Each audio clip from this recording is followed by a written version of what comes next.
You see, April, somewhere along the line, someone got the notion that the body buried in your husband's grave wasn't Draper Scott.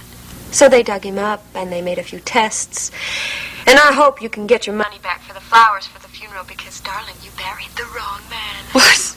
Yes, it must be some insurance salesman in Draper's grave, because it sure isn't your husband. You're lying. You think so, huh? You ask Logan. And I'll see you in court.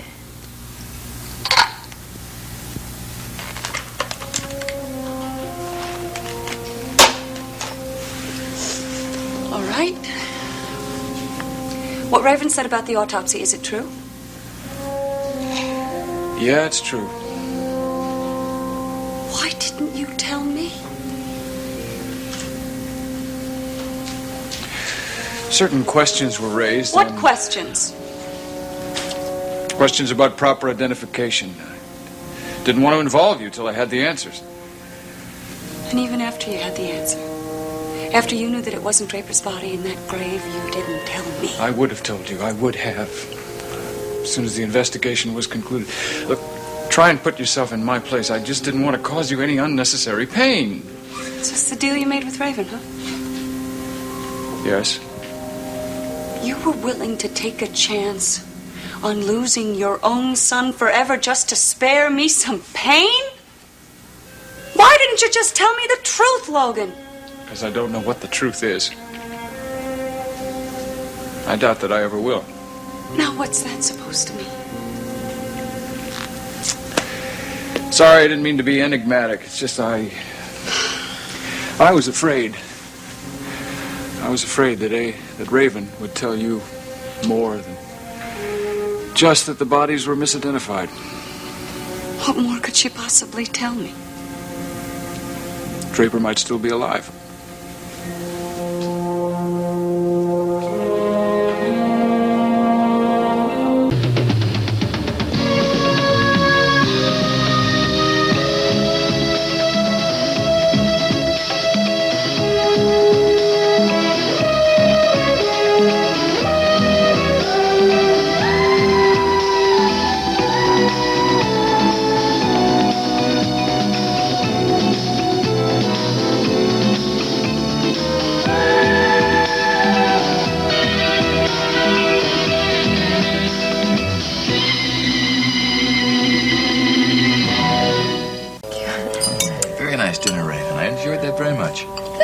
I'm glad you liked it.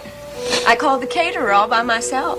Raven's always had a way with the telephone. Oh, Derek, don't you think you should call headquarters and see if they need you? No, the dispatcher has my number here. If they need me, they'll call me. You wouldn't believe how much the police department relies on Derek. They can't make any move without consulting him first. Oh, from the glowing reports Raven's provided, you've made a very positive mark on law and order in the city. I just do my job, really. Oh, I hope you're enjoying this evening, Derek. Yes, I am, very much. Well, you seem so quiet all through dinner, and even now you don't appear to be all that comfortable. Oh, that's just Derek's style. He's the strong, silent type. Oh, Nadine, it's not usual for me to be a little shy around strangers, especially when I'm the topic of conversation. Oh, Derek, you're so modest. Well, situations like this can be trying. One is always conscious of putting their best foot forward. Yeah, but the more I try, the more I usually put my foot in my mouth. Well, you can relax, young man. The inquisition for this evening is over. No, Derek has some fascinating stories. Oh, Come Raven, on. enough. Enough. I just want you two to get to know each other. The evening is very young. I'm sure the two of you would much rather be by yourselves for a while. Why don't you go out for a nightcap? Would you like to have a drink? Yes, but we can't stay out too late, all right? All right. Look, I hope you don't mind taking care of Jamie. You know, maybe I could call a babysitter. Oh, I wouldn't care of it. Keeping that boy company is no trouble at all. Nadine, it was very nice to meet you. It was a pleasure to meet you, Derek. I hope I'll have the opportunity of seeing you again before I wing my way back to merry old England. That would be very nice. Good night. Have a nice rest.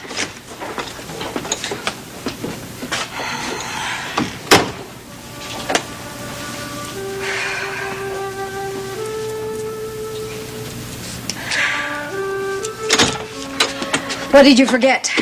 Well, I told Derek I forgot my lipstick, but I wanted to talk to you. So what do you think of him? Well, I must say I'm impressed. Oh, great. I'm so glad you like him. Look, if I get back early enough, we'll have a nice long talk, okay? Okay. Good night. Good night.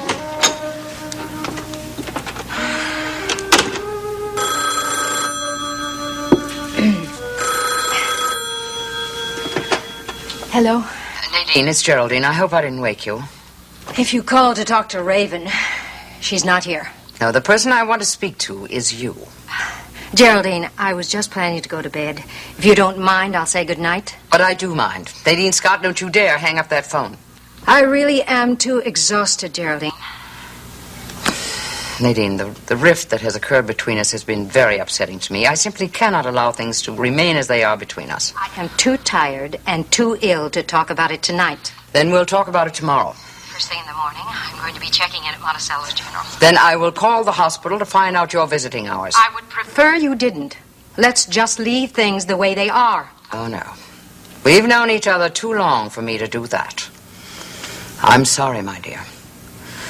But I simply have to find out the reason why an old friend of 30 years suddenly refuses to see me.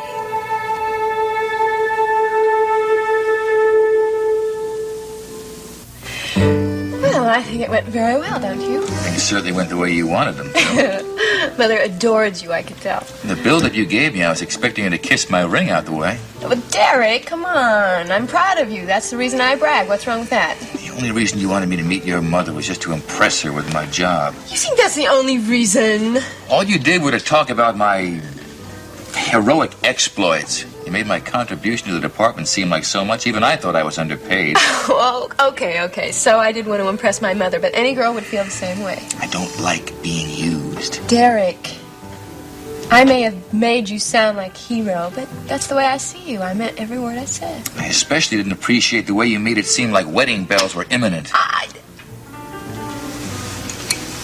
can't figure you out still. Well, don't try, because if you do, I'll seem a lot less interesting to you. And you are interested, aren't you?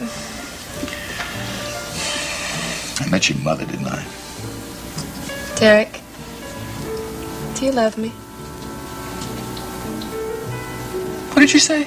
Well, come on. I don't expect an essay. A simple yes or no will do. Look who just walked in. They're becoming regulars in this place, too. I knew I should have picked the restaurant. Well, there's one of Monticello's finest. Maybe he can give you a hand. Maybe he can.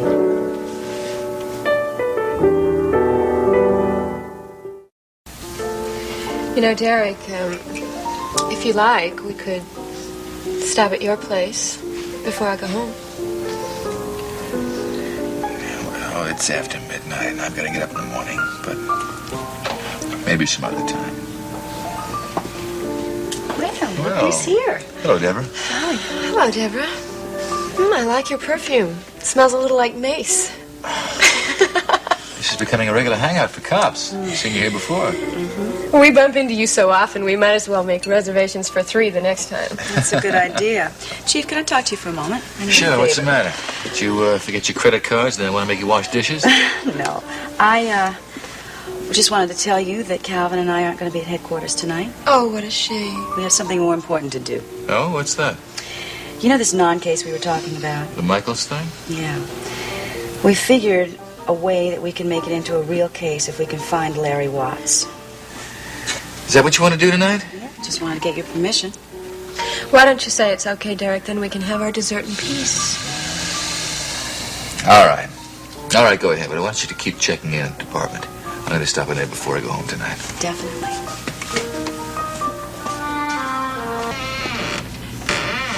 Come in. I better not. Oh, come in. Just for a few minutes. I thought you said she was going to be sleeping on the couch. No, she's in my bedroom. Mother's not the sofa type, and besides, she has to go to the hospital in the morning. Well, those tests you mentioned.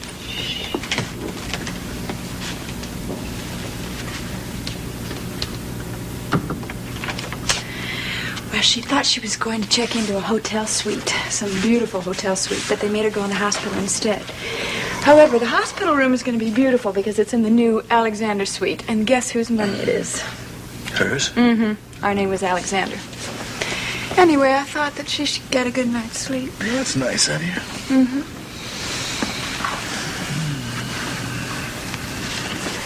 I can be very nice when I want to be.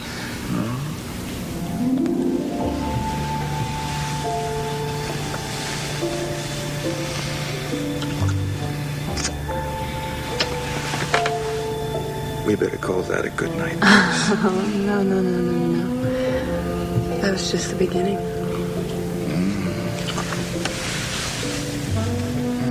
Oh, Raven, it's almost 2 o'clock. Derek, time stops when I'm with you. But we don't want to wake up your mother. She sleeps very soundly. And if you're really worried, we just won't talk anymore.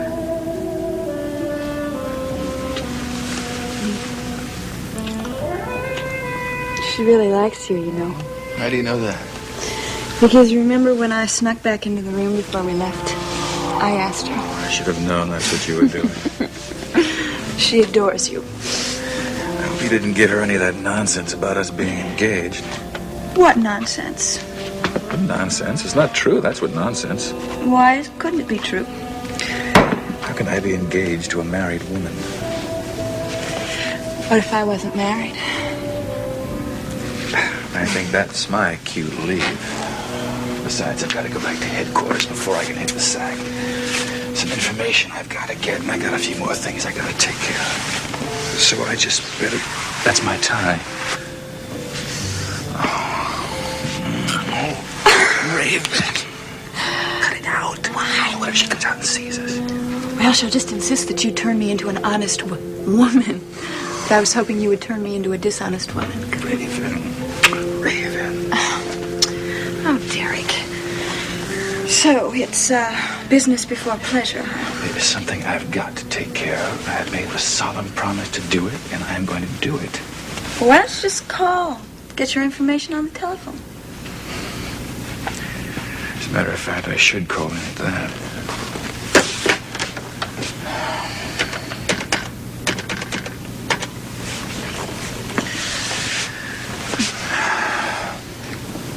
Hello. Who is this, Connolly? It's Mallory. Is Ferguson still on duty? He was going to watch out for that NCIC report for me. Oh? Is he? See if you can get him on the phone. I'll wait.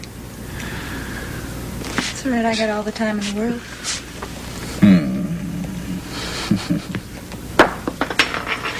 Ferguson. It's Mallory. Tell me what it says. Oh, wait a minute. That must be a mistake. It's impossible. Are you sure? Holy cow, I can't believe... Oh, I've got no choice. We have to deal with it. I don't know how, but we'll deal with it. I guess I'd better. I'm leaving right now. Goodbye. I just heard from a ghost.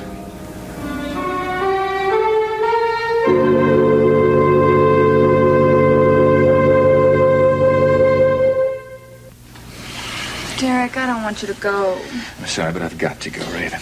Well, at least you can tell me what happened. I mean, I've never seen you look so shocked. Come on, it must be something really good, huh? It is very good, but it's also very confidential. Derek, come on. You have to tell... I'm sorry, but I've got to go. It's important.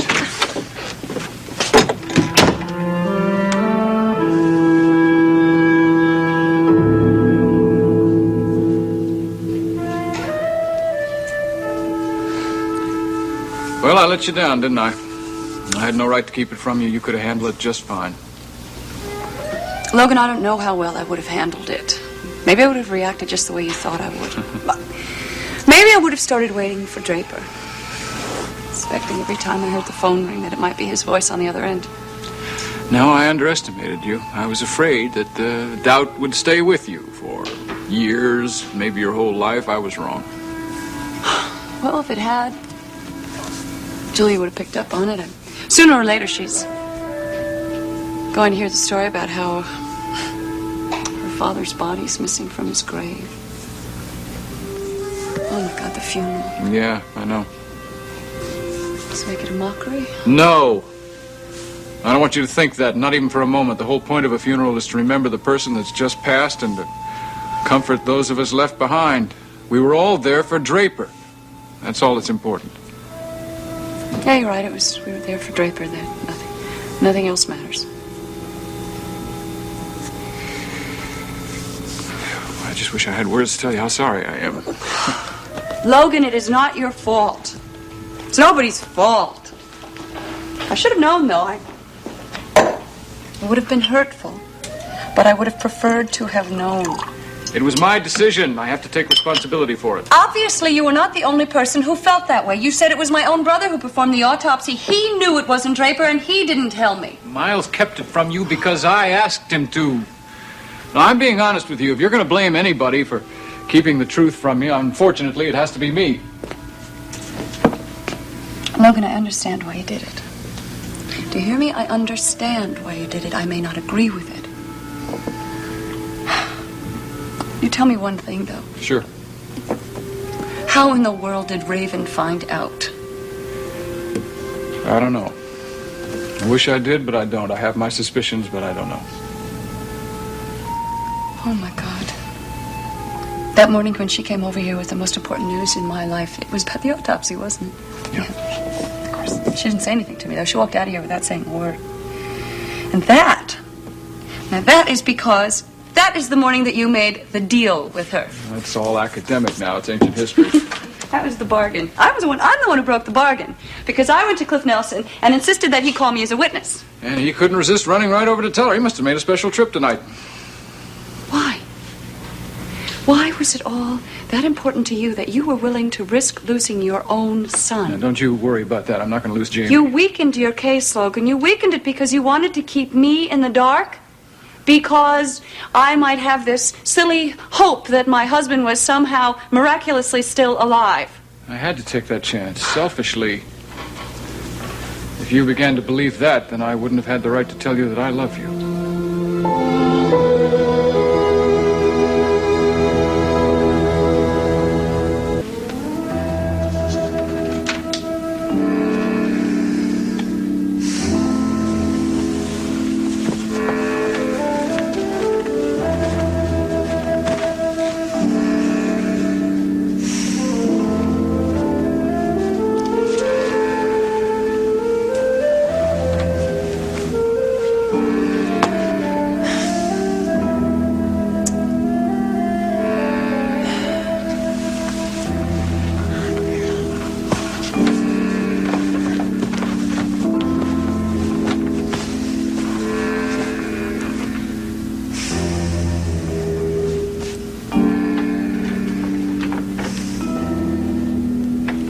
Mother? I'm sorry. I was hoping I wouldn't wake you. Don't worry, I wasn't asleep. Did you get back very late? Well, no, actually, I didn't, but, I just haven't been able to fall asleep. That's my fault. Letting you sleep on that sofa. I would have been perfectly all right there, Raven. Oh, Mother, don't be silly now. You have to go to the hospital this morning. Oh, Raven, please go back into your own room. Absolutely not. Would you let me do this for you? You never let me do anything for you. You have been kind to me, Raven. I can't remember when I felt even being this close to you. Mother, I can't tell you how good it feels to hear you say that. I've got a good idea. Why don't I go into the refrigerator and get every single sweet thing I can find in there and bring it all out here and we'll talk and gorge ourselves. I'm afraid my gorging days are over, Raven. At least until I know what's wrong with these insides of mine. Can I get you something? No. Not really. But I think talking sounds like a very good idea to me. Okay. Let's talk.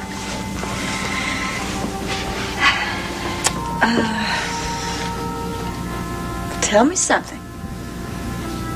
You never tell me very much about yourself. Well, there hasn't been much to tell. Ever since you left London, there's been only one subject on my mind. My illness. I'm afraid I became a terrible bore to everybody, especially. Answer. Because I may be fooling myself. I may have become a bore to Ansel even when I was perfectly well. Maybe illness becomes a convenient explanation for the way he's... No. Never mind. Mother, I want you to understand something. And it's really important that you understand this. When I went to London, I could tell how bad you felt.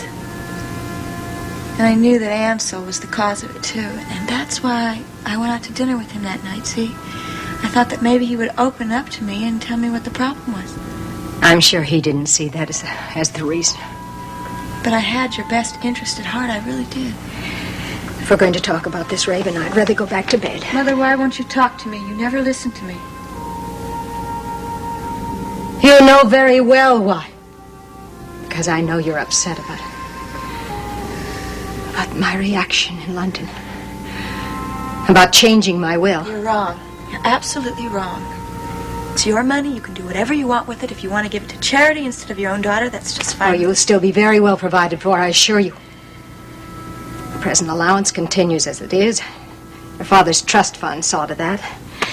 And now I think I'm going to bed. I don't want to talk anymore. Well, I don't want to talk about it either. I don't want to talk about money. I don't want to talk about Daddy. I don't want to talk about Ansel. I don't want to talk about Logan or my lousy marriage.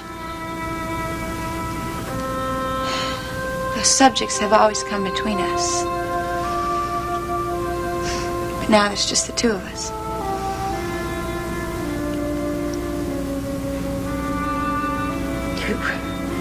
You still have a new marriage to look forward to. Chief Mallory. And you have Jamie. But I need a mother. Mother. Don't you think I've suffered? These past few months. Don't you think I've had my insides torn out too? Why won't you accept me? Why don't you love me?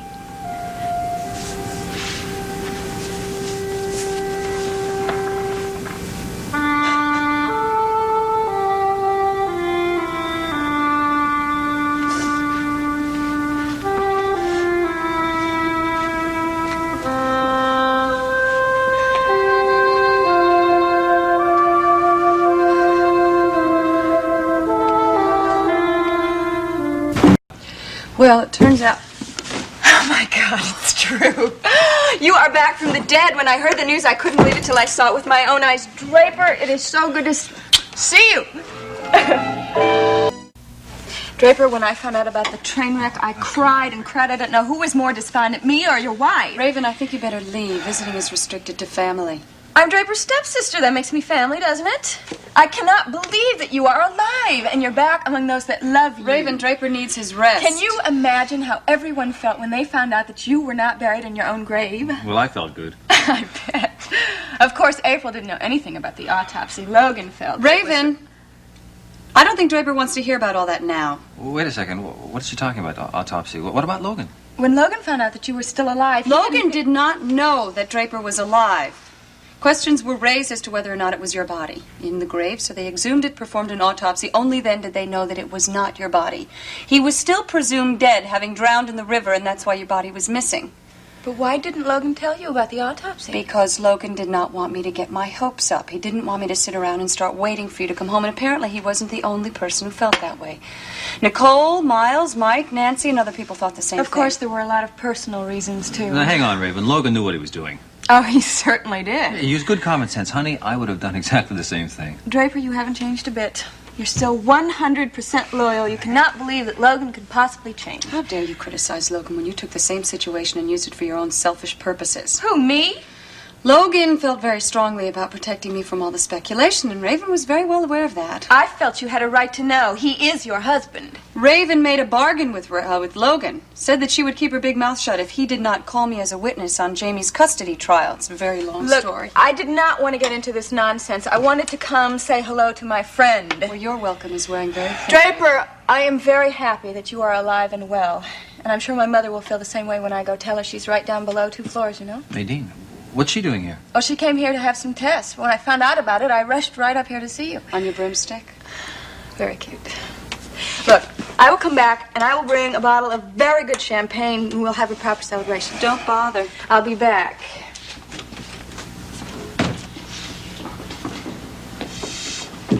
I may feel sorry for that woman, but I still hate her.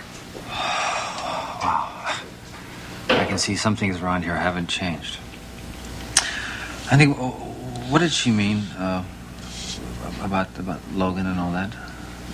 Oh, well, it's true. Logan didn't want to tell me about the autopsy. He felt it was better not to. He and Deborah even went up to Graham County to see what had happened. No, I mean, what did she have in mind when she said something about personal reasons? I don't think she meant anything. It was just some more, Raven's nonsense. Mother, if I had not seen him with my own 2 eyes, I would never have believed it, but there he was in the flesh. I'd be very interested in hearing the details about Draper's reappearance. Well, so will I, and as soon as I leave here, I'm going to find out. Knowing you, I can expect a full report within the hour. True. Can you imagine how thrilled Ansel's going to be when he finds out? It will be a shock for him. He spent the past 6 months thinking his only son was dead. I'll call him later, when I'm alone. I'll call for you if you want. No. I'll take care of that. Be my guest. You're not going to get much of a rise out of him, though. Ansel never did care much whether Draper was alive or dead.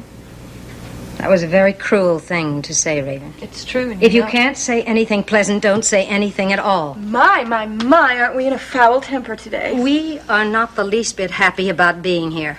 Mother, you are the royal guest. This is the Alexander wing. You're going to get the red carpet treatment. I would appreciate that if this were a hotel, but it's a hospital.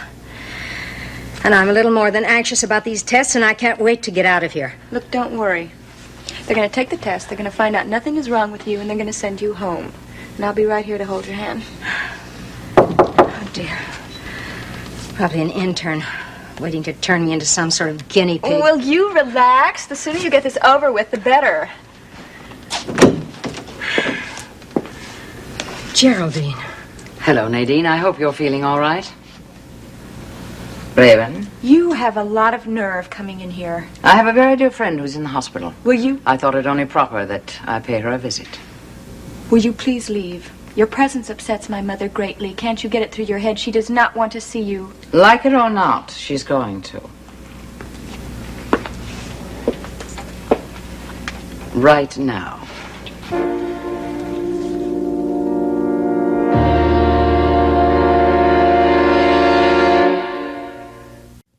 Mother, don't worry. They're going to take a few tests. They're going to find out nothing is wrong with you, and they're going to send you home. And I'm going to be right here to hold your hand.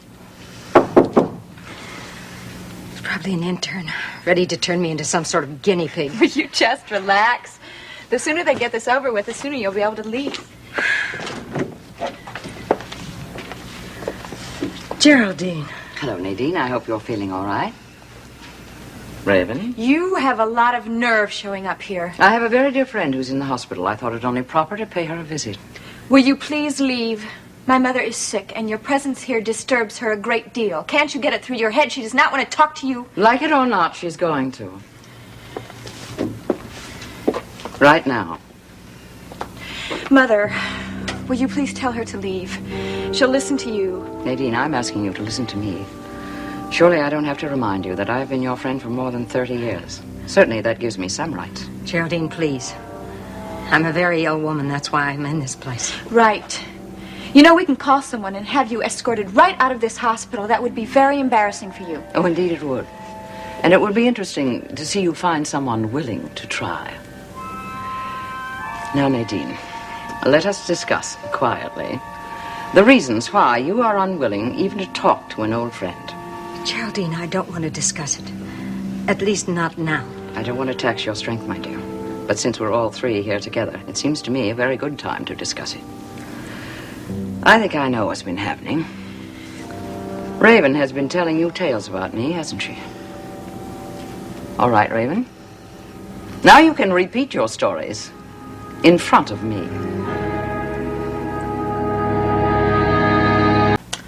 I have told my mother absolutely nothing but the truth, and you can deny it all you want, but she knows I'm not lying. About what exactly?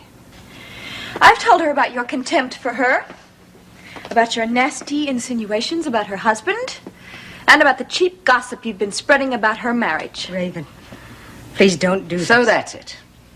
That is the ridiculous accusation you've been making. You've made those accusations, and you can't deny it. Nadine, please listen to me. I have never peddled cheap gossip about you and Ansel. I have never so much as mentioned Ansel to anyone except to your daughter, and then only because obviously she was prying, deliberately trying to put words in my mouth. Why would she do that? I think I know exactly why.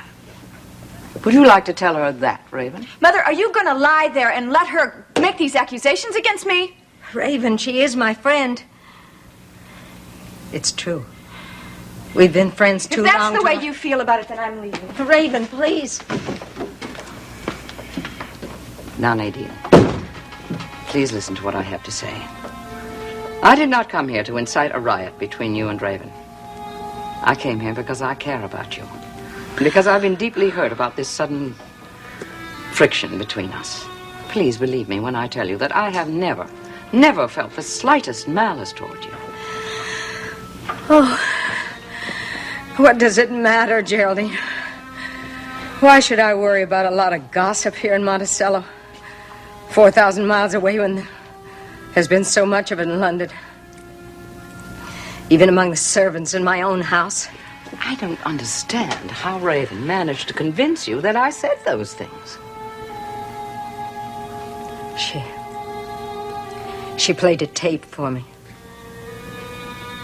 She did what? She had a tape recorder with her the day she visited you. She said she did it because she wanted to prove to me that you'd been saying unpleasant things about me. A tape recorder? Nadine, I would dearly love to hear that tape because I can bet anything that tape was very carefully edited. Let's forget the whole thing happened. But you have to know why it happened. Frankly, it's because she's afraid of me. Afraid of what I might tell you about her behavior. There's very little anyone could tell me about Raven's behavior. If you had seen her in London, you... Oh, never mind. I doubt very much that she's afraid of anything that you might say about her. Especially since everything that I know about her is already so bad, Geraldine. That may be. You wrote to me that you had disinherited Draper. I haven't been able to touch her allowance. I can't really. That's a trust fund set up by her father. But I couldn't possibly make her my heir. After what she's done. Perhaps she felt she could change your mind by being nice to you. I told her nothing would change my mind. Nothing in the world. If she's determined to be virtuous, virtue will have its own reward. But if she knew that, if she were not afraid of what I might tell you, then why did she go to such lengths to keep us apart? Well, hello. Looks like a class reunion. Hello, Jeremy. I hope you're taking good care of my friend here. I intend to take the very best care of her because she's my friend, too. Everything comfortable so far, Yes. Comfortable is the word for it. Well, if you don't mind, I'd like to do a little doctoring for about 10 minutes. So if you could excuse us, Geraldine. Of course. I'll just wait outside. I didn't hear you knock. I have to talk to you. Could you get rid of the boy? The boy was on his way out, ma'am. Don't you dare call me ma'am. Yes, sir.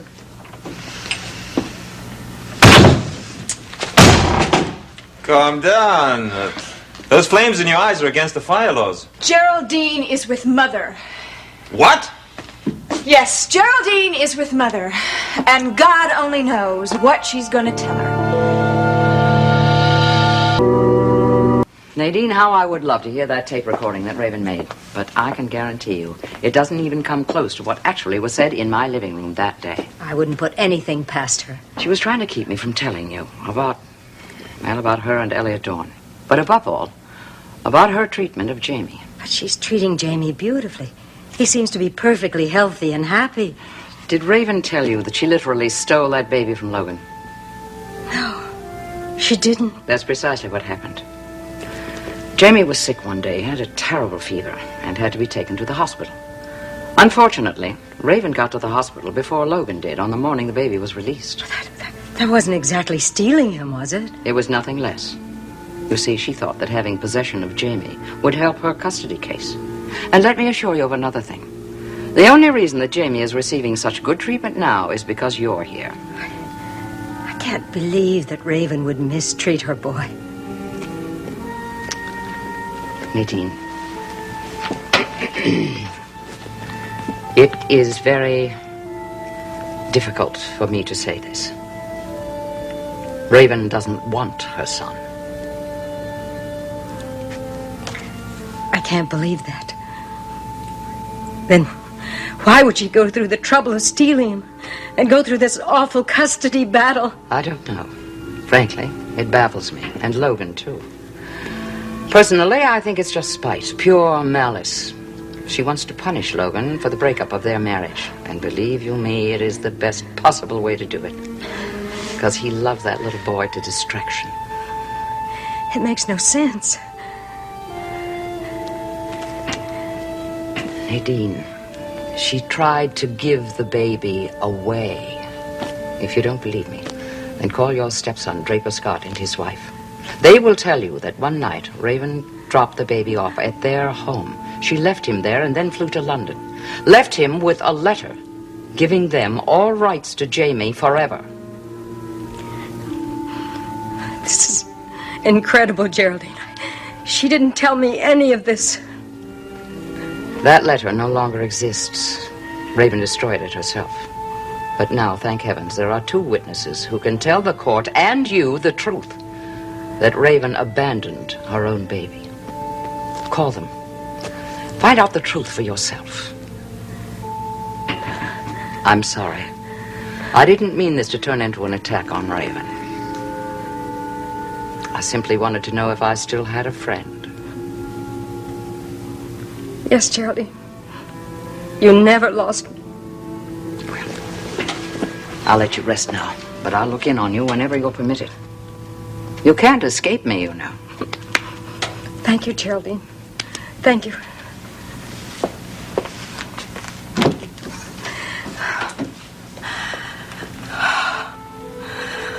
Why?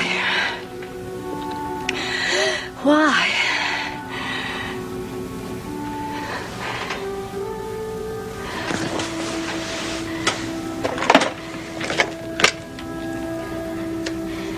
Operator, I'd like to place a call to London, England. I don't have the number handy, but it's a firm of solicitors on Bond Street. Harry, Peabody, and Barclay. Yes. I'd like to speak person to person to Jonathan Peabody. Yes, thank you. As soon as you can.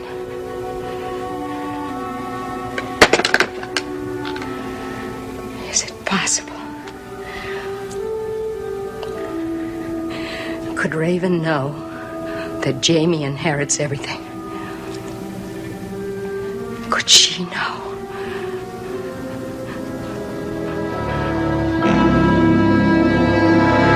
All I want to know is when I can leave. Oh, I think you can break out of here in the morning. This evening would even be better. I don't think another night in that bed will be a hardship, will it? No, you're right. I'd much rather spend the evening here than at Raven's. Hello? Oh, yes, operator, thank you. It's London. Well, I'll leave you in peace.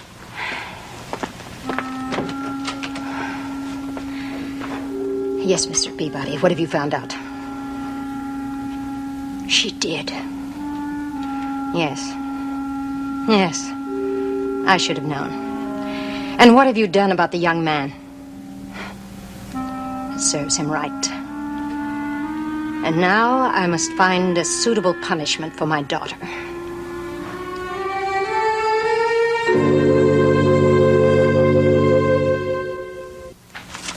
Mrs. Swift, I can't stay. Mrs. Wong, please, just for a couple of hours. I know you've been here all day, but Jamie isn't really that difficult to take care of. I teach a class at the Washington School for New Mothers. My class begins promptly at 8. Please, will you just do this one thing for me? I mean, what do I pay you for? To take care of your son, I thought. Not to be a babysitter. Well, if you ask me, this job does not entail much more than that. Well, in that case, perhaps you'd be better off hiring a sitter. Sure be a hell of a lot cheaper. Yes, and it might give you the incentive to spend more time with your child. I spend all the time with Jamie that he needs. Then you must think he doesn't need a mother at all. How dare you speak to me like that? You are my employee. No, Mrs. Swift. As of this moment, I am your ex-employee. You have my address. You can send my last paycheck there. Good night. You can't just walk out on me like this. You have a very lovely little boy, Mrs. Swift. But I hope you have noticed that he is still very little.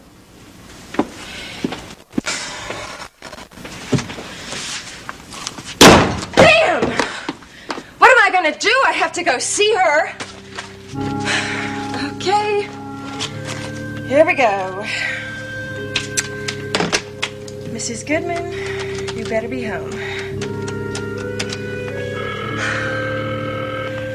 Come on, come on. She probably went out and bought a telescope and is spying on the neighbors.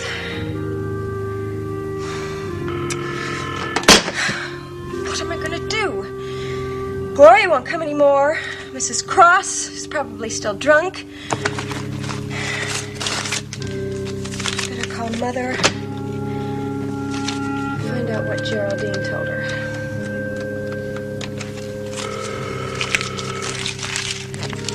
This ought to be good.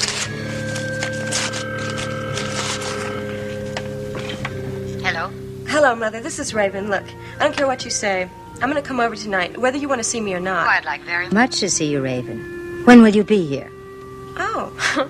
Well, I have to find a babysitter because I told Mrs. Wong that she could have the night off to teach, but I'll find one. I'll be right over, okay? Oh, that's good.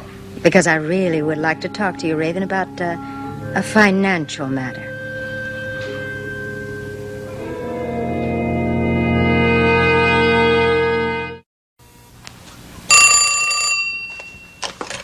Scott residence? Well, yes, she is. May I tell her who's calling? Thank you. Mrs. Scott, it's for you. Who is it? Mrs. Swift. She sounded desperate to talk to you. Mrs. Swift is always desperate about something. Thank you. I'll take it. Hello. April, I need your help. I need a babysitter. I have to go to the hospital right now. Is it that important? Yes, it is. Mother is there. She's all alone. She hates hospitals. Her condition's worse, and I have to go. Raven, I don't know. I guess I could ask Molly if she wouldn't mind going. Molly, that's your housekeeper? Yeah. April, would you do that for me? Raven, I wouldn't do a thing for you, but I might do something to help your mother. Oh, well, aren't you an angel? Look, why don't you send her right over? I'll only be gone about 4 or 5 hours. That's an awfully long hospital visit. Yeah, well, that's the way it goes. Look, I have to go get ready. Bye-bye. Thanks a lot. Oh, boy. Okay.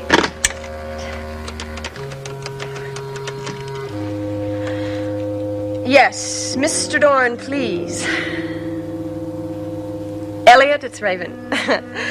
I'm going to be over in a little while. I got to go to the hospital and visit Mother for about an hour, but I'll be there, and I think that I have some terrific news.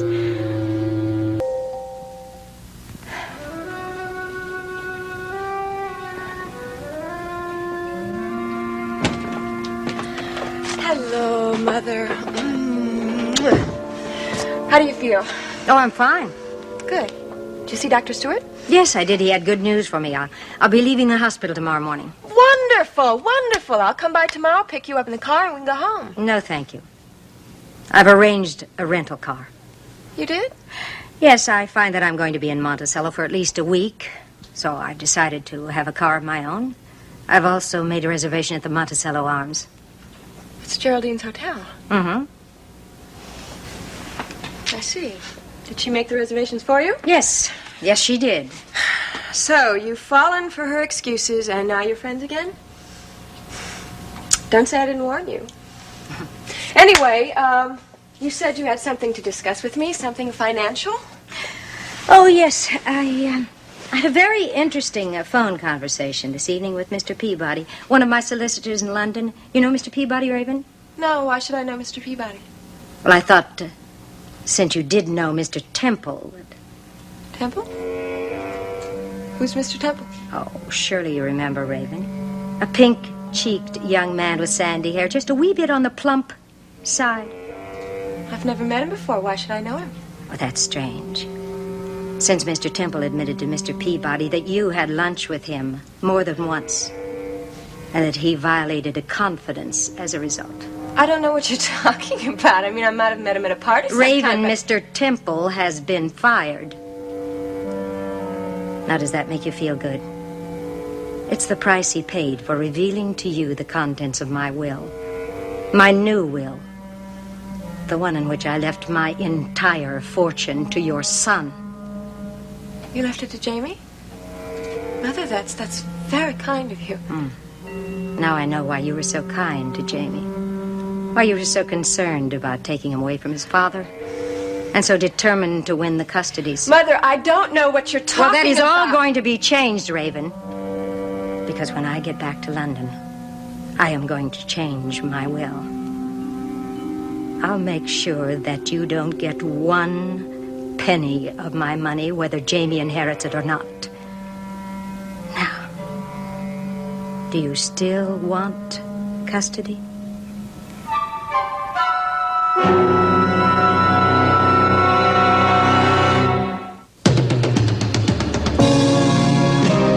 Seems as though a harmony is hard to find. Always on my mind. And frustrated days pass without sight. The edge of night